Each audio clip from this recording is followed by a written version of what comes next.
అందరికీ నమస్కారం. మన సనాతన విజ్ఞానం ఛానల్కి స్వాగతం, సుస్వాగతం.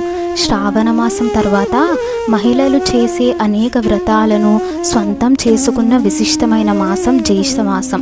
చాంద్రమానం ప్రకారం 3వ నెల జ్యేష్ఠ మాసం. ఈ మాసంలో వచ్చే పౌర్ణమి నాడు చంద్రుడు జ్యేష్ఠ నక్షత్ర సమీపంలో సంచరిస్తూ ఉండడం వల్ల ఈ మాసానికి జ్యేష్ఠ మాసం అనే పేరు వచ్చింది. ఈ మాసాలలో గ్రీష్మ ఋతువు ప్రారంభమవుతుంది. ఎన్నో శుభాలను ప్రసాదించే పుణ్యప్రదమైన ఈ మాసంలో కొన్ని నియమాలను, విధులను పాటించడం వల్ల అనంతమైన పుణ్య ఫలాలను పొందవచ్చు. వైశాఖ మాసం శ్రీ మహావిష్ణువుకు, కార్తీక మాసం పరమశివుడికి ఏ విధంగానో ప్రియమైనవో అట్లే జ్యేష్ఠ మాసం త్రిమూర్తులలో సృష్టికర్త అయిన బ్రహ్మదేవుడికి అత్యంత ప్రీతికరమైంది. ఈ నెలలో ఈ బ్రహ్మదేవుడిని పూజించడం వల్ల కష్టాలన్నీ తొలగిపోతాయని శాస్త్రాలు చెప్తున్నాయి. అంతేకాకుండా ఈ మాసంలో ఎవరైతే దానాలు చేస్తారో వారికి మంచి జరుగుతుంది. అంతేకాకుండా దాహంతో ఉన్నవారికి మంచినీటిని ఇవ్వడం వల్ల త్రిమూర్తుల అనుగ్రహం కలుగుతుందని పురాణాలు చెప్తున్నాయి.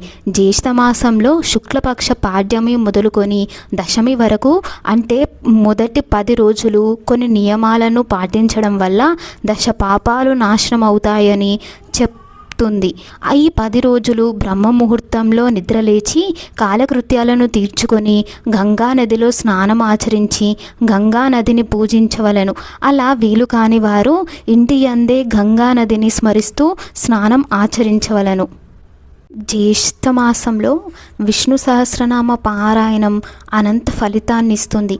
అలాగే ఈ రోజున ఇష్టదైవాన్ని పూజించి ఆలయ సందర్శనాలు చేస్తే శుభం జరుగుతుంది. మహిళలకు మేలు చేసే సౌభాగ్యాన్ని ప్రసాదించే వ్రతాలు ఎన్నో జ్యేష్ఠ మాసంలో ఉన్నాయి. అవి రంభా వ్రతం. దీనినే రంభా తృతీయ అని కూడా అంటారు. దీనిని జ్యేష్ఠ శుద్ధ తదియ నాడు ఆచరించవలను.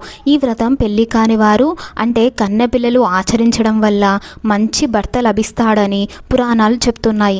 వటసావిత్రి వ్రతం జ్యేష్ఠ శుద్ధ పౌర్ణమి నాడు దీనిని ఆచరించవలను. వటవృక్షం దేవతా వృక్షం.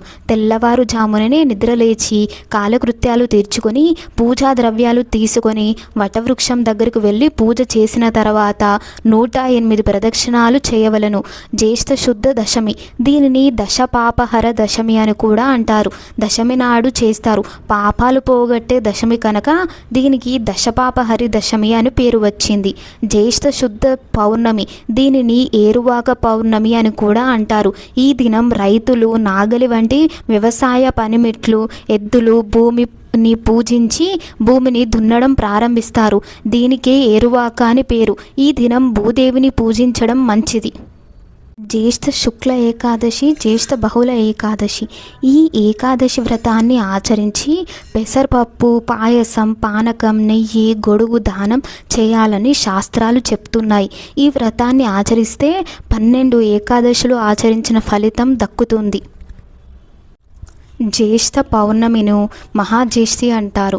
ఈ రోజున తిలలు, నువ్వులు దానం చేసిన వారికి అశ్వమేధ యాగం చేసిన ఫలితం లభిస్తుంది. జ్యేష్ఠ నక్షత్రంతో కూడిన జ్యేష్ఠ మాసంలో గొడుగు, చెప్పులు దానం చేసిన వారికి ఉత్తమ గతులతో పాటు ఐశ్వర్యం ప్రాప్తిస్తాయని విష్ణు పురాణం తెలుపుతుంది. వామన ప్రీతికే విసనకర్ర, జల కలుషం, మంచి గంధం దానం ఇవ్వాలి. జ్యేష్ఠ బహుళ చతుర్దశి మాస శివరాత్రి. ప్రదోషకాలంలో రుద్రాభిషేకం చేసి బిల్వదళాలతో పూజిస్తే ఆరోగ్యంగా ఉంటారు. యశస్సు, కీర్తి లభిస్తాయి. ఈ వీడియో మీకు నచ్చినట్టయితే లైక్ చేయండి, షేర్ చేయండి మరియు మన సనాతన విజ్ఞానం ఛానల్ని సబ్స్క్రైబ్ చేసుకోండి. ధన్యవాదాలు.